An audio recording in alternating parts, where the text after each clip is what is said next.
Hey, it's me, Vicky Marie. Good morning, good afternoon, or good evening, wherever you are in this crazy world we're living in. So, I just want to give you an update on the inquest for Victoria Taylor, known as Vixx to her friends and family. We followed this case when Victoria was last seen. Wasn't she going to the local petrol station buying some items? And she was seen on CCTV heading towards the river local to where she lived. And then for 3 weeks, over 3 weeks, nobody knew anything more about what had happened to her. And searches were conducted. This all happened in Malton, in North Yorkshire, in the UK, on the 30th of September last year. And Victoria, who's a mum of one and apparently a devoted mother partner, um, I've, Victoria's Facebook page is still up, and the photos on there are absolutely beautiful of the little girl, her and her partner. She looks so happy. You know, her Facebook page going back to when she was pregnant, all that hope. And, you know, it's so terribly, terribly sad that Victoria ended up being found deceased, sadly deceased, in the river. And the reason that I'm talking about Vixx or Victoria today is because the inquest has just happened into her death. And it turns out, you know, it's just a terrible. Uh, she was just let down. She had postpartum depression. She'd always suffered with mental health issues, as of course so many of us do. But I think when she had her baby, it looked like these photos, as I say, on Facebook, and we know we can't tell how people are feeling on social media. We've learnt that from other cases. She just looks so happy, and you can tell she absolutely adores her little girl. And my heart goes out as well to this little girl who has lost her mummy. It's such a shame. Anyway, so the inquest has happened, and it turns out, Victoria was really failed by all the sort of, we know that in the UK, probably as in many other countries, the mental health, what can I put, the support for mental health, it's just not there, is it? It's just not there. I mean, it's a difficult one. Mental health is very, very difficult to support someone with mental health problems. You know, a lot of people keep it to themselves, but actually Victoria didn't keep it to herself. You know, she was looking for help, but she was refused it. So it's terrible. It's terrible tragedy, and I hope something is learnt from it. So let's have a read of what the Guardian reports as a result of the inquest. So terribly sad, and for her partner too, for a little girl especially, but for her partner too. So the family of the nurse, and she was a nurse, her life was about helping other people. She was a very compassionate person. Seems like she was a beautiful person. It's always the beautiful people that we lose. We need more people um, like Victoria. We don't want to lose them from this world. She was making a difference in the world. She was creating positivity, but she just couldn't fight her own demons. It's very sad, isn't it? So the family of the nurse found dead in the river say she was failed by systemic neglect. The inquest questions why more help was not offered to Victoria Taylor, only 34 years old, the prime of her life, with a young child, a young daughter.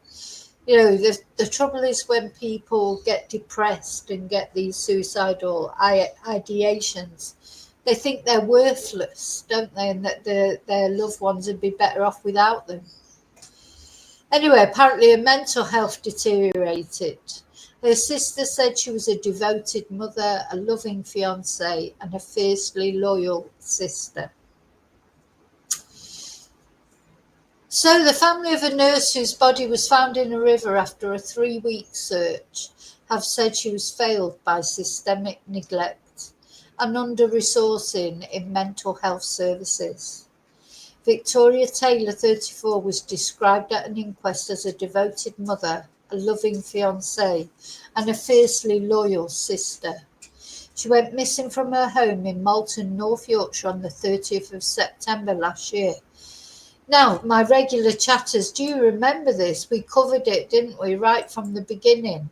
There was a lot of speculation. Obviously, she disappeared for quite a long time. It was quite a long time before she was found. So there was all kind. Now, we didn't know about these problems. When I say we, I mean the public in general. Why should we know? I think her family dealt with it all very well, with the whole situation. As far as social media was concerned, they shut down any speculation, any disrespectful speculation, etc. And they dealt with it very well. Maybe they were advised on how to deal with it. The police dealt with the situation better. I think if one thing came out of the Nicola Bully case a couple of years ago, I think it's taught the police how to deal with these situations. Because it is hard for the family if they become the centre of a social media storm. But having said that, you do need the social media to, when someone's missing and they want to find their loved one, you sort of need it as well, because you need the tips, you need the sightings, you need the CCTV, dash cam footage, etc., any witnesses. So it's hard, isn't it, to strike a line between, you need some publicity to help find your loved one, but you don't want like the craziness that happened with the Nicola Bully case. She went missing from her home in Malton, North Yorkshire on the 30th of September last year, and her body was recovered from the River Derwent on the 22nd of October after an extensive search. And the inquest into her death in Northallerton heard that Victoria had struggled with alcohol and mental health problems related to a childhood trauma. And coroner Catherine Cundy said the trauma left an indelible mark on Victoria's life. I wish they wouldn't call her Taylor. What's wrong with using her first name? God, this drives me absolutely bonkers, this disrespect. Anyway, in the form of depression, anxiety, and chronic feelings of worthlessness. Bless her. Recording a narrative verdict, Cundy said she could not be sure of Victoria's intentions when she went into the river. Shouldn't be referring to the coroner as Cundy either. Her name's Catherine. Anyway, in a statement issued afterwards, Victoria's sister, Emma Warden, said she hoped the inquest would be a turning point. She said Vixx was a devoted mother, a loving fiancée, and a fiercely loyal sister. She showed up for those she loved with warmth, humour, and a deep sense of care. Her relationships were central to her identity, and she gave everything she had to protect and support the people around her. She also lived with challenges. These were not hidden. She reached out for help. She made herself visible to services, and yet time and time again she was failed and left without the support she needed. The failures in her care were not isolated incidents. They were part of a wider pattern of systemic neglect and under-resourcing in mental health services. Vixx deserved better. She deserved to be seen, heard, and supported. Instead, she was left to carry burdens alone. Her death is a tragedy, but it must also be a turning point. Let this inquest be a step towards accountability, learning, and change. So during the day-long inquest, calling this person Warden now, Emma. So this is Victoria's sister. She's called Emma. It just really irritates me, this. During the day-long inquest, Emma turned to representatives of Tees, Eskom, Wirwallis NHS Foundation Trust, saying they were going round in circles. She said nobody looked her in the eye and said, "We will help you." And she's not here now because you failed her. So the coroner said she would be writing to the TWV and a number of other agencies with her concerns over the support that Victoria was given. She said she found it difficult to understand why community mental health services repeatedly declined to offer Victoria support as her situation deteriorated during 2024. I mean, this is just terrible, isn't it? Actually declined to offer her support.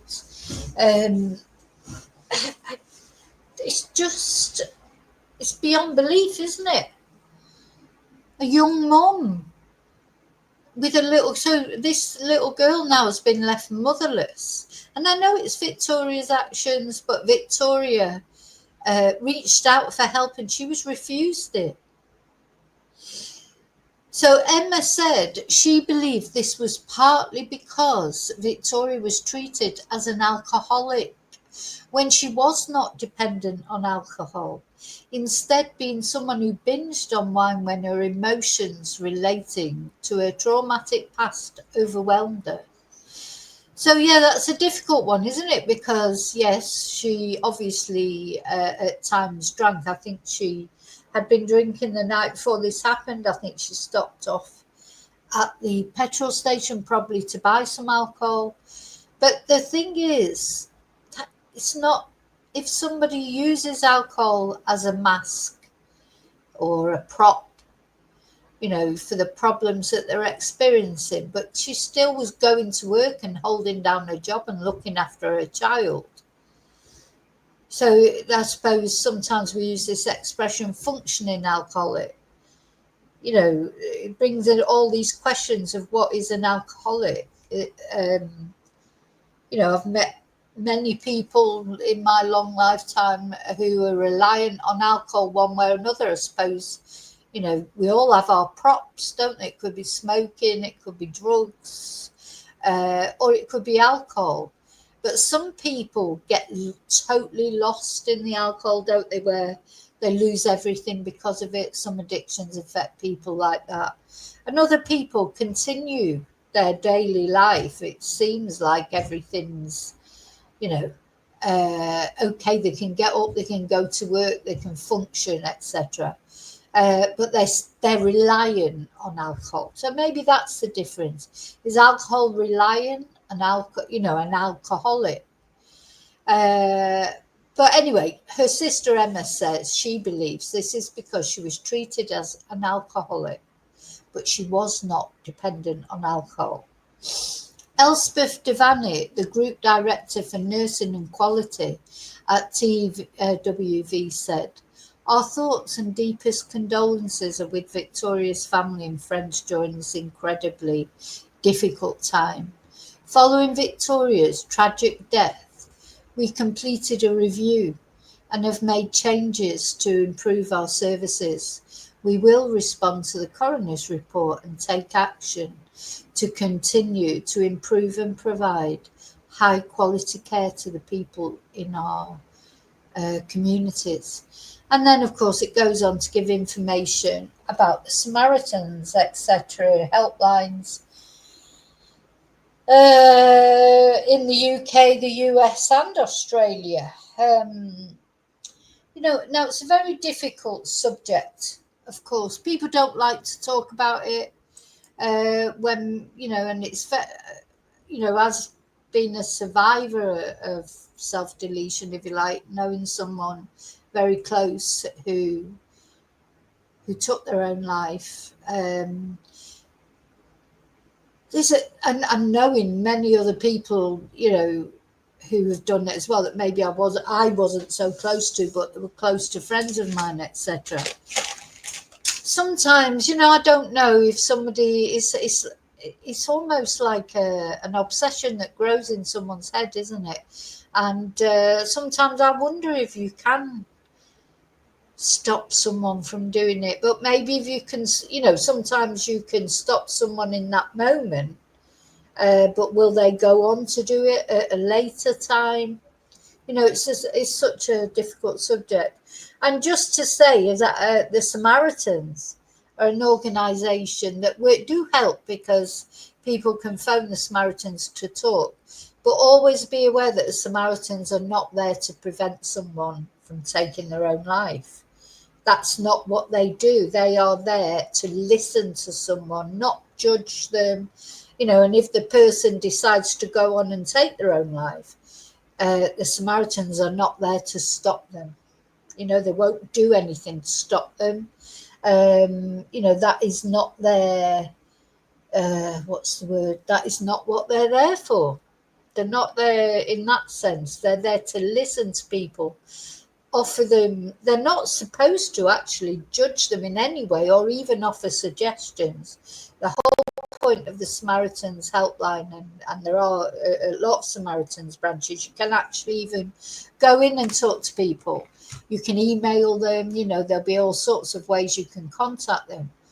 But they are not there to talk people out of it. They are there to listen to people and hope that because of talking to them that they think about that, that they change their mind or whatever. But their ethos, if you like, is that people have their own right to choose whether they ultimately whether they take their life or not. So just be aware of that. I'm sure there are other organisations that maybe are a bit more proactive in actually stopping. So, at the end of the day, it's these services that have let Victoria down. They're the ones that are supposed to try and deal with it. She was openly having these thoughts. She had attempted it before. Not long before this happened, her own brother had to pull her out of that same river. It's very, very sad. This was not an isolated incident for Victoria. And this, of course, these were all things we didn't know at the time when we were following Victoria's case and hoping for a happy resolution as to where she was. And probably, her family knew a lot more. And unfortunately, it looks like Victoria succumbed, if you like, to her mental health issues. So, what were what were they doing about it? So anyway, just going over to this Teesside Live article, the North Yorkshire area coroner Catherine Cundy recorded a narrative verdict saying she could not be sure of Miss Taylor's intentions when she went into the river, given her alcohol intake and bizarre behaviour that witnesses had observed earlier. But she said she'll be right into the TWV, etc. And she said she found it difficult to understand why community mental health services repeatedly declined to offer her support as her situation deteriorated. And then again, it's talking about this. This is believed to be partly because she was treated as an alcoholic, but she was not dependent on alcohol. Instead, she was someone who binged on wine when her emotions relating to her traumatic past overwhelmed her. And we don't know what the traumatic past is. And the coroner said that instead, one crisis assessment suggested she seek help with Alcoholics Anonymous, even though they knew she was engaged already with another alcohol abuse support organisation called Horizon, and another signposted her to a private therapy provider. And the court heard how Miss Taylor had to be pulled from the River Derwent by her own brother 2 months before her death, in July 2024, and was taken to hospital. And then 3 weeks later, she was taken to A&E because she took an overdose after drinking 2 bottles of wine. So, this is clearly somebody, who's at risk, isn't it? So Miss Cundy said community mental health services did not get involved even after these incidents. The coroner said that because Miss Taylor could function normally without alcohol and was articulate about her problems, this left her in something of a limbo. I mean, what more can you do than tell people exactly how you're feeling and ask for help? You can't do any more than that. So she acknowledged that a number of agencies were involved with her, but the focus appeared to be on her alcohol problems rather than addressing her unresolved trauma issues. Ms. Cundy said this case showed there was still a tendency for mental health services to work in silos, and asked whether a multi-agency approach would have helped. In a statement read to the court, Detective Superintendent Graham Wright, who led the investigation into Miss Wright's disappearance. What? Miss Wright? Her name's Taylor. Oh, God, they've made a cock up there, haven't they? Yeah, he's Graham Wright. They mean Miss Taylor's disappearance. God, I thought I was cracking up then. Said he believed she went into the water at about 2 p.m. Does nobody ever do anything professional these days? I mean, honestly, you just think, oh, for God's sake, don't these things get checked? Anyway. We all make mistakes, I suppose. So he said he believes she went into the water at about 2 p.m. on September the 30th, and that is when she drowned. The officer said that the river was much deeper and colder than when she waded in during the July incident, and she would not have been able to stand due to the depth at the bank. He described how Miss Taylor's behaviour spiralled out of control between lunchtime on Sunday, September the 29th, and the same time on the following day. In a statement read by the coroner, Miss Taylor's fiancé, Matthew Williams, said she was utterly devoted to her daughter, who was born in 2022, but her family believes she developed postnatal depression, which exacerbated her existing mental health problems. Honestly, on her Facebook page, you would think, you can see she's a devoted mum. You just would not know any of this was going on in the background, and that just shows you social media means, doesn't really give an insight into the way people are thinking, does it at all, or even the life they're living. So Mr. Williams said she was also devoted to her work as a nurse and the manager of a dementia unit in a care home. These dementia patients, they need people like Victoria. It's such a shame. In her witness statement, Miss Warden said, that is her sister, we know in our hearts she did not take her own life, not intentionally.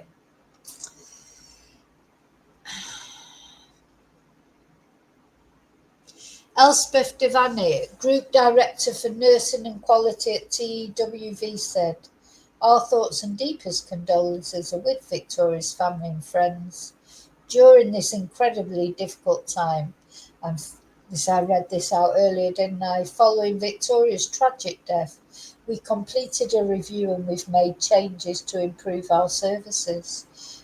We will respond to the coroner's report. Well, the sad truth is, it won't bring Victoria back or help her daughter. Her daughter's lost her mum. Her partner's lost his fiancée. It's just such a shame. Such a young woman. So I hope lessons are learned. How many times do we hear this? Lessons learned. Normally it's from the police, isn't it? But these services, it seems like they really have let this woman down, let her family down.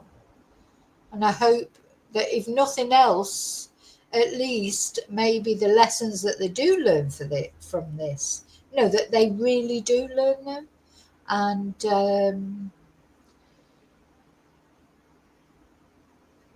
it's so sad, isn't it? It's just such a sad ending to this case, that, as I say, we followed from when Victoria went missing, all hoping, weren't we, that there'd be some other explanation. And unfortunately not.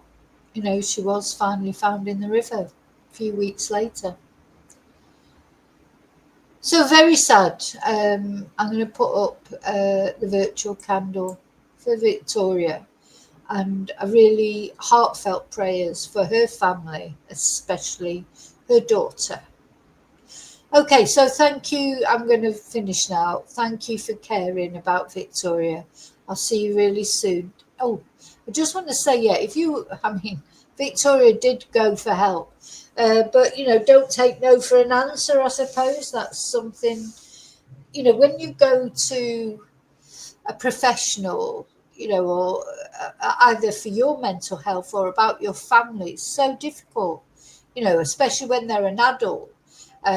Because it's hard for you to go to seek help for them. But it seems like Victoria sought help for herself. She should have received that help. Everybody's important. Every life is important, and especially a young mum like that. And that little girl, my heart just breaks for her. But anyway. Okay, thank you for watching. Thank you for caring about Victoria. I'll see you really soon in the next video. And until then, may your God go with you. Bye.